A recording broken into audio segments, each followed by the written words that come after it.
প্রিয় ছাত্রছাত্রীরা, আজকে আমি তোমাদেরকে এই ভিডিওর মাধ্যমে 2026 সালে মাধ্যমিক পরীক্ষার জন্য ক্লাস 10-এর প্রথম সামেটিভের জন্য ইতিহাসের যে সমস্ত প্রশ্নগুলো দেওয়া আছে স্কুল নম্বর 1 নম্বর স্কুলে পেজ নম্বর 2026, সেখানে যে সমস্ত প্রশ্নগুলো আছে সমস্ত প্রশ্নের উত্তর আমি আলোচনা করবো এই ভলিউম 1-এর প্রশ্নবিচিত্রা রায়মার্টিন প্রশ্নবিচিত্রাতে। তো ভিডিওটা শুরু থেকে শেষ অবধি অবশ্যই দেখবে এবং চ্যানেল যদি নতুন থাকে অবশ্যই তোমরা চ্যানেলটাকে সাবস্ক্রাইব করে রাখবে পরবর্তী পেজগুলো প্রশ্ন উত্তর পাওয়ার জন্য। এবং এই যে প্রশ্ন উত্তরের পিডিএফ তোমরা পরবর্তীতে আমাদের টেলিগ্রাম চ্যানেল থেকে পেয়ে যাবে। ডেসক্রিপশনে টেলিগ্রাম চ্যানেল লিঙ্ক দেওয়া হচ্ছে, সেখান থেকে তোমরা যুক্ত হয়ে যাবে টেলিগ্রাম চ্যানেলে, তাহলে এই পিডিএফগুলো সেখান থেকে তোমরা পেয়ে যাবে। তো প্রথম যে স্কুল সেখানে দেওয়া আছে, দেখো বিভাগ কয়ের মধ্যে প্রশ্ন 10টা এমসিকিউ টাইপ প্রশ্ন দেওয়া আছে।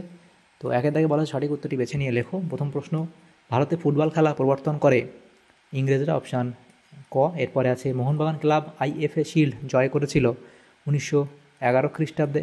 এরপরে প্রশ্ন, সোমপ্রকাশ ছিল একটি সাপ্তাহিক পত্রিকা, অপশান খ। এরপরে আছে বামাবোধিনী পত্রিকার সম্পাদক ছিলেন উমেশচন্দ্র দত্ত, অপশান ক। এরপরে আছে কলিকাতা কমলালয় গ্রন্থটি রচনা করেন, এটা হবে অপশান ঘ, ভবানী চরণ বন্দ্যোপাধ্যায়।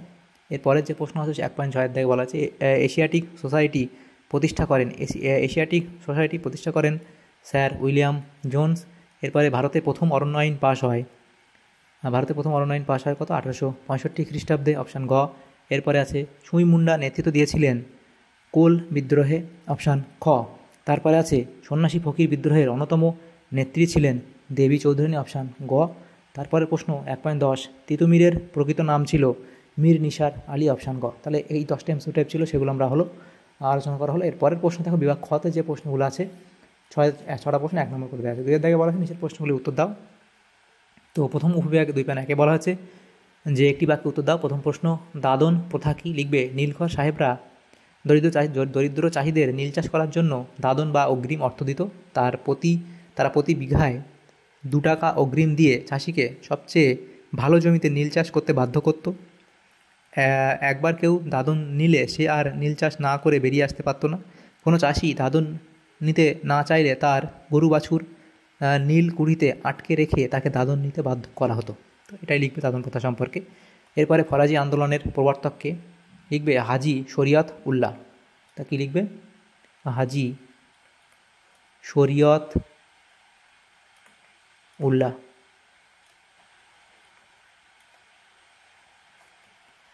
এরপরের প্রশ্ন উপবিভাগ 2.2, ঠিক বা ভুল নির্ণয় করো। প্রথম প্রশ্ন বলা হয়েছে যে প্রথম ক্রিকেট খেলা সূচনা হয় চীনে। তো এটা একদম ভুল বলা হয়েছে। কোথায় হয়েছিল? ইংল্যান্ডে। এরপরে প্রশ্ন, কলকাতা মেডিকেল কলেজ প্রতিষ্ঠিত হয় 1835 খ্রিস্টাব্দে। এটা একদম ঠিক বলা হয়েছে। এরপরে প্রশ্ন উপবিভাগ 2.3, নিম্নলিখিত বিবৃতিগুলির সঙ্গে সঠিক ব্যাখ্যাটি নির্বাচন করো। প্রথম বিবৃতি বলা হয়েছে জওহরলাল নেহেরু তার কন্যা ইন্দিরাকে অনেকগুলি চিঠি লেখেন। তো ব্যাখ্যা এখানে সঠিক হবে। এই চিঠিগুলির মধ্যে জওহরলাল ইন্দিরাকে ইতিহাসের বিবর্তনমূলক ধারণা বিষয়ে ওয়াকিবহাল করতে চেয়েছিলেন। এরপরে যে প্রশ্নগুলো দেখো 2.3.2 বলা হয়েছে বিবৃতিতে রাজা রামমোহন রায় আধুনিক ভারতের জনক ছিলেন। তো এখানে ব্যাখ্যা সঠিক হবে, রামমোহনের ধর্ম ও সমাজ সংস্কার আন্দোলনের মাধ্যমে সমাজের গলদ দূর করতে চেয়েছিলেন। তাহলে এটা হলো।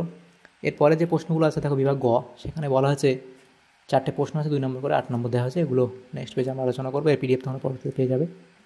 প্রথম প্রশ্ন, নাট্যচর্চার ইতিহাসের গুরুত্ব কী? নাট্যচর্চার ইতিহাসের গুরুত্ব কী? তো এই দুটো গুরুত্ব লিখবে। এরপরে মেকলে মিনিট কি? মেকলে মিনিট সম্পর্কে তোমরা এই অবধি লিখে দেবে। উডের ডেসপ্যাচ কি? উডের ডেসপ্যাচ সম্পর্কে লিখবে। তারপরে প্রশ্ন, খুদকাঠি প্রথা সম্পর্কে লিখে দেবে। এবং এখানে দেখো আছে দুদু মিয়া স্মরণীয় কেন? তার স্মরণীয় হওয়ার 2-3টে কারণ লিখে দেবে, তাহলে প্রশ্ন উত্তর তোমাদের হয়ে যাবে। নেক্সট দেখো বিভাগ ঘ, সেখানে আছে 2টো প্রশ্ন উত্তর করতে হবে, 4 নম্বর করে দেওয়া আছে, 8 নম্বর দেওয়া আছে এই প্রশ্ন এই বিভাগে। তো প্রথম প্রশ্ন দেওয়া আছে আধুনিক ইতিহাস রচনার উপাদান হিসেবে জীবনের ঝরাপাতা গ্রন্থের ভূমিকা আলোচনা করো। তো কিছু ভূমিকা লিখবে প্রথমে, তারপর জীবনের ঝরাপাতা থেকে প্রাপ্ত তথ্য বলে এই পয়েন্টগুলো করবে। ঠাকুরবাড়ির অন্দরমহল, স্বদেশিকতা, সরলা দেবীর বৈপ্লবিক কর্মকাণ্ড, ব্যক্তিগত জীবন, সামাজিক জীবন ও অর্থনৈতিক শোষণ এবং উপসংহার শেষে লিখবে। এরপরের যে আছে দেখো সেটা প্রশ্ন, গৌতম পেশার নকশা গ্রন্থে 19 শতকের বাংলার কীরূপ সমাজচিত্র পাওয়া যায়? সেখানে ভূমিকা দেবে বাংলা সমাজচিত্রের প্রতিফলন, লেখা লিখবে সমাজের ধ্বজাধারীদের শ্রেণীবিভাগ এবং অসৎ উপায়ে অর্থ উপার্জন, উচ্ছৃঙ্খল জীবনযাপন, ধর্মীয় গোঁড়ামি, উপসংহার ইত্যাদি পয়েন্ট করে লিখে দেবে। এরপরে দেখো ভারতে বারাসাত 4.3 প্রশ্ন, বারাসাত বিদ্রোহের প্রকৃতি বিশ্লেষণ করো, সেখানে ভূমিকা লিখবে। তিতুমির বিদ্রোহের গুরুত্ব, এই পয়েন্টগুলো করবে। এরপরে দেখো এই 4টে প্রশ্ন লিখে দেবে, এই অবধি তাহলে তোমাদের প্রশ্ন উত্তর হয়ে যাবে। তারপরে দেখো বিভাগ উঙাতে যে প্রশ্ন ছিল, একটা প্রশ্ন উত্তর করতে হবে 8 নম্বর, এখানে 3টে প্রশ্ন আছে, একটা প্রশ্ন উত্তর করলেই হবে। তো প্রথম প্রশ্ন যেটা দেওয়া ছিল সেটা বলা আছে, এটা বিভাগ উঙা 15 বা 16টি বাক্যে যে কোনো একটি প্রশ্ন উত্তর দাও। প্রথম প্রশ্ন, আধুনিক সামাজিক ইতিহাসের নবদিগন্ত রূপে নারী ইতিহাসের সংক্ষিপ্ত বিবরণ দাও, সেখানে ভূমিকা লিখবে এবং এই গুরুত্ব বলে পয়েন্ট করে করবে। তাহলে পরের প্রশ্ন, বাংলার নবজাগরণের প্রকৃতি আলোচনা করো, বাংলার নবজাগরণের প্রকৃতি বলে তোমরা এখানে ভূমিকা এই অবধি লিখবে। এরপরে লিখবে বাংলার নবজাগরণের প্রকৃতি, সেখানে নবজাগরণের স্রষ্টা বাংলার নবজাগরণ বলে পয়েন্ট করবে। তারপর লিখবে বাংলার নবজাগরণের প্রকৃত নবজাগরণ নয়, সেখানে তথাকথিত নবজাগরণ এবং ইউরোপীয় নবজাগরণের সমতুল্য নয়, ইত্যাদি পয়েন্টগুলো করবে। তারপর লিখবে ঐতিহাসিক প্রতারণা, 3 নম্বর পয়েন্ট করবে। তারপর লিখবে নবজাগরণের সীমাবদ্ধতা বলে, এই যে 4টে পয়েন্ট লিখবে, নবজাগরণের গুরুত্ব বলে এই অবধি লিখে দেবে, তাহলে তোমাদের এই প্রশ্ন উত্তর হয়ে যাবে। যেহেতু 8 নম্বর আছে তোমাদের একটু বেশি লিখতেই হবে। 5.3 থেকে বলা হচ্ছে সাঁওতাল বিদ্রোহের কারণ ও গুরুত্ব আলোচনা করো। তো সাঁওতাল বিদ্রোহের কারণ বলে সাঁওতালদের জমি হরণ, অত্যাধিক হারে রাজস্ব আদায়, মহাজনদের শোষণ এবং গুরুত্ব বলে পয়েন্ট করে এই 3টে গুরুত্ব তোমরা লিখবে। এরপরে যে প্রশ্ন আছে দেখো, আচ্ছা এখানে আমাদের এই প্রশ্নগুলি ছিল আমাদের যে এখানে ক্লাস 10-এর ইতিহাস যে প্রশ্নগুলো ছিল 1 নম্বর স্কুলের ফার্স্ট সামিটিভের জন্য, সেগুলো আমরা আলোচনা করলাম এই ভিডিওর মাধ্যমে। তোমাদের যদি সামান্যতম উপকার এসে থাকে ভিডিওটা অবশ্যই লাইক করবে, তোমাদের যদি সামান্যতম উপকার এসে থাকে, আর বেশি বেশি বন্ধুর সাথে শেয়ার করবে। পরবর্তী পেজগুলো প্রশ্ন পাওয়ার জন্য অবশ্যই তোমরা আমাদের চ্যানেলে সাবস্ক্রাইব করে রাখবে। Thank you, thanks for watching.